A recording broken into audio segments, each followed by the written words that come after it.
नबी करीम सल्लल्लाहु, अब गौर से सुनिएगा कि मुआज बिन जबल कहते हैं कि मैं नबी करीम सल्लल्लाहु अलैहि वसल्लम के पास बैठा था। नबी सल्लल्लाहु अलैहि वसल्लम ने मुझे कहा कि मुआज, इमरानुल बैतुल मक़दस खराबुल यसरब, खराबुल यसरब खरूजुल मलहमा, खरूजुल मलहमा फतहुल कुस्तुनतुनिया, फतह कुस्तुनतुनिया खरूजुद दज्जाल। और फिर ये स्टाइल नहीं है नबी करीम सल्लल्लाहु अलैहि वसल्लम का, यहाँ एक्स्ट्रा ऑर्डिनरी स्टाइल अडॉप्ट किया नबी सल्लल्लाहु अलैहि वसल्लम ने। मुआज बिन जबल कहते हैं मेरी रान के ऊपर हाथ मार के नबी सल्लल्लाहु अलैहि वसल्लम ने कहा कि मुआज ये ऐसे ही होना है और ये इतना ही सच्चा जितना मैं और तुम यहाँ बैठ के गुफ्तगू कर रहे हैं, यानी ये हो के रहेगा। अब मैं आपको बता दूं, नबी सल्लल्लाहु अलैहि वसल्लम लफ्ज़ यूज़ किया उमरानुल बैतुल मक़दस जी। उमरान जो है ना जी, लफ्ज़ इमरान नहीं, उमरान, उमरान, उमरान जो लफ्ज़ है ना जी, इसके 3 मीनिंग है जी। नंबर 1 है इसका बिल्डिंग, ठीक है, तमीर करना। नंबर 2 है पॉपुलरनेस, आबादकारी जी। और नंबर 3 है प्रॉस्पेरिटी, खुशहाली। अब मैं कुर्बान जाऊं अपने नबी सल्लल्लाहु अलैहि वसल्लम की फसाहत पे और बलागत पे। अब एक लफ्ज़ से उन्होंने 3 प्रोसेस बयान कर दिए हैं। ऐसा फसीह दुनिया में कभी पैदा ही नहीं हुआ। बेशक। अब हुआ क्या कि यहूदी क्या कर रहे हैं, पॉपुलरनेस कर रहे हैं, आबादकारी कर, ज्यू सेटलमेंट जिसे हम कहते हैं। बिल्कुल बिल्कुल, ठीक है, उमरान में आती हैं ये। वहाँ तमाम मल्टीनेशनल के दफ्तर आहिस्ता आहिस्ता वहाँ मुंतकिल हो रहे हैं, प्रॉस्पेरिटी, खुशहाली आ रही है, उमरान में आता है। अब तीसरा बिल्डिंग, तमीर करना, बिल्कुल, कंस्ट्रक्शन भी, कंस्ट्रक्शन। आगे नबी सल्लल्लाहु अलैहि वसल्लम ने जेरूसलम का लफ्ज़ यूज़ नहीं किया, फ़लस्तीन का लफ्ज़ यूज़ नहीं किया, नबी सल्लल्लाहु अलैहि वसल्लम किसी शहर का, किसी का, नबी सल्लल्लाहु अलैहि वसल्लम का उमरानुल बैतुल मक़दस के बैतुल मक़दस की तमीर होगी। सही, बैतुल मक़दस, गौर करें, बैत का मतलब है घर, मुकद्दस, मुकद्दस, ठीक है जी। एक मुकद्दस घर की तामीर, यानी एक बिल्डिंग बनेगी जिसको आप हैकल सुलेमानी कह लें, जिसको आप जो मर्जी कह लें। हमारे नबी ने उसको बैतुल मक़दस कह के पुकारा और कहा कि जब इसकी कंस्ट्रक्शन होगी, जब इसकी बिल्डिंग होगी तो खराबुल यसरब, मदीना फारग हो जाएगा। सही, ठीक है, मदीने में खराबी फैल जाएगी। ये तो सारी पेशन गोई हैं, वो डॉक्टर इसरार साहब ने भी, जी डॉक्टर साहब ने भी यहीं से ली हैं। ये मैं अबू दाऊद में हदीस है, सही सही, मसनद अहमद में ये हदीस है, मिशकातुल मसाबी में ये हदीस है, सिलसिलातुस सहिहा में ये हदीस है, और भी बहुत सी किताबों में ये हदीस है। और ये इसी तरह है, नबी सल्लल्लाहु अलैहि वसल्लम ने रान पे हाथ मार के कहा कि ऐसे होना है, यानी थर्ड टेंपल बनना ही जो बिल्डिंग बनना बनाने जा रहे हैं उसी को बैतुल मक़दस कहा गया। जी वही बैतुल मक़दस है। यानी ये जो बिल्डिंग बन रही है फिर परेशानी वाली बात नहीं, परेशानी वाली बात है ना। मुसलमानों के जब वो बननी है, नबी सल्लल्लाहु अलैहि वसल्लम ने कहा कि जब ये बैतुल मक़दस की बिल्डिंग बनेगी तो मदीना खराब होगा।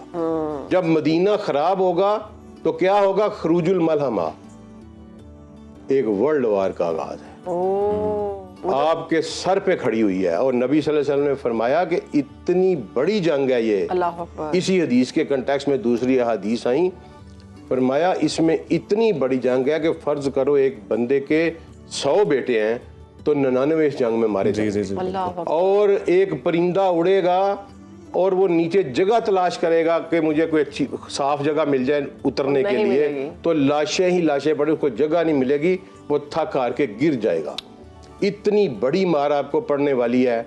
और ये जो कहा है कि खराबुल यसरब, इसका मतलब है कि इनकी हदूद खैबर तक आने वाली है।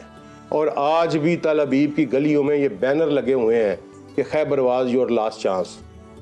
आज भी ये बैनर लगे हुए हैं, ये मुसलमानों को कह रही हैं कि हम सोए हुए हैं, ये जूते, ये लित्तर हमारे सरों के ऊपर खड़े हैं और हम जो हैं वो एक दूसरे को गाली देने में और अबू बकर और अली की फजीलतों में और रफा जदैन करना है कि टखनों से ऊंची शलवार करनी है कि नहीं करनी, हम फिरकावारी सारे के सारे इसमें उलझे हुए हैं।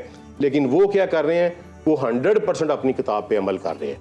झूठी है, तहरीफ शुदा है, खुद साख्ता है, जो मर्जी है, उनका मजहब है ना, वो अपने मजहब के ऊपर स्टिक करके चल रहे हैं। और हमने तौफीक ही नहीं ली कि हम ये देख लें, किसी मुझे स्कॉलर की ये नहीं मिली कि इस कंटेस्ट में वो ये इमरानुल बैतुल मक़दस वाली हदीस बयान करे कि आपके नबी कैटेगोरिकल कह रहे हैं कि थर्ड टेंपल बनना ही बनना है, वहाँ यहूदी सेटलमेंट होनी है, वहाँ मल्टीनेशनल कंपनियां आनी है, वहाँ प्रॉस्पेरिटी होनी है। और उसके बाद क्या होगा, उसके बाद इन्होंने ग्रेटर इसराइल बनाना है, आपकी सरहदों के अंदर ये घुस जाएंगे और मदीना के दरवाज़ों तक पहुंच जाएंगे। वो सारी और prediction। उसके बाद फिर मलहमा होगा। मलहमा एक इतनी बड़ी जंग है, पता नहीं उसमें कौन बचेगा कौन। ये वर्ल्ड वार 3 मैं तो देख रहा हूँ जी, फ्रैंकली स्पीकिंग। और अगर इन्होंने ये किया काम, यानी ये Obviously फिर 8 अप्रैल को अगर इन्होंने रेड हीफर को कुर्बान करके मस्जिद अक्सा को गिराने और टेम्पल की तमीर शुरू की, तो समझ लें आपके बुरे दिन जो है ना वो आपके दरवाजे के ऊपर आ चुके हैं। और इस कंटेस्ट में नबी सल्लल्लाहु अलैहि वसल्लम ने बड़ी अहादीस बयान फरमाई हैं। फरमाया कि एक जूता पड़ा होगा और औरत गुजरेगी, कहेगी ये किसी कुरैशी का जूता, कोई कुरैशी नहीं होगा दुनिया में, ज़मीन पे होगा ही नहीं। और वैलुल अरब, अरब के लिए तबाही है उस शर से जो बहुत करीब आ लगा है। एक अरबों को मार पड़नी है इसमें, एक हमें मार पड़नी है। मैं आपको पहले बता दूं क्यों? अरबों को मार इसलिए पड़नी है कि उनकी ज़ुबान में कुरान नाज़िल हुआ और उन्होंने कुरान को अपनी पीठ के पीछे फेंक दिया।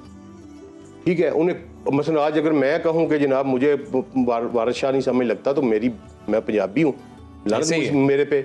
ठीक है ना जी। तो इसी तरह अगर कोई अरबी कहे कि उसको कुरान समझ नहीं लगता, तो लानत उसके ऊपर। इसी तरह हमारे बाप दादों ने हमें बताया कि हम मसाजिद में रो रो के दुआएं मांगते थे कि अल्लाह हमें एक मुल्क दे दे, हम तेरा निज़ाम नाफज करेंगे। हम गली मोहल्लों में नारे लगाते थे कि पाकिस्तान का मतलब क्या, ला इलाहा इल्लल्लाह। अल्लाह ने तुम्हें मुल्क दे दिया और तुमने जिल्लत और ज़लालत की इंतहाई गहराइयों में गिरकर तुम कभी कह रहे हो सेकुलर बनाना है, कभी कहते हो कुछ बनाना है, कभी कहते हो कुछ बनाना है। और ये 2 मुल्ज़म हैं अल्लाह के इस वक्त सबसे बड़े, एक ये इंडो पाक के मुसलमान और एक जज़ीरतुल अरब में बसने वाले मुसलमान। और इनकी तबाही का वक्त आया चाहता है, आपके घरों के ऊपर खड़ी है। अगर हमने अपने अतवार ना बदले तो नबी सल्लल्लाहु अलैहि वसल्लम ने कहा हुआ है, मेरे नबी की बात गलत नहीं हो सकती। बेशक। आप उमरान का मतलब पढ़ ले, मेरे पास स्क्रीनशॉट भी मौजूद है, मैं रात लेके भी आया था कि जी ये देख लें, ये 3 मतलब है और एक ही लफ्ज़ पे पूरा उतरते हैं, आबादकारी, खुशहाली और तमीर। तो थर्ड टेम्पल बनना ही बनना है। जब तक हम उसे रोके रहेंगे हमारी सलामती रहेगी। सही। जिस दिन बन गया उस दिन हमारी तबाही और बर्बादी का आगाज हो जाएगा। ये हमारा टारगेट है कि जितनी देर उसको रोके रखेंगे हमारी सलामती इसी में है कि हम उसको ना बनने दें। बिल्कुल। लेकिन जब तक अगर वो बन गया तो समझ लें कि वो फिर हमारे घरों तक आ जाएंगे।